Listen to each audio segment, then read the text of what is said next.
I'm Marzia Bagli, I'm from Rome, Italy, and I represent St. Louis College of Music.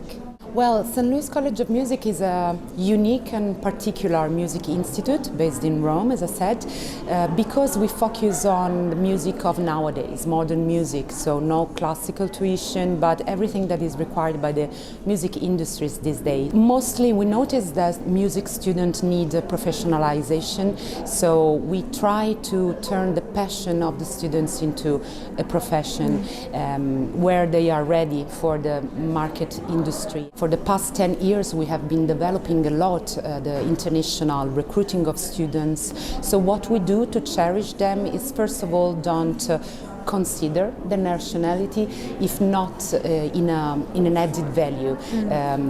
Fostering their cultural heritage and their music backgrounds, and to make them more aware of their heritage and make it more modern.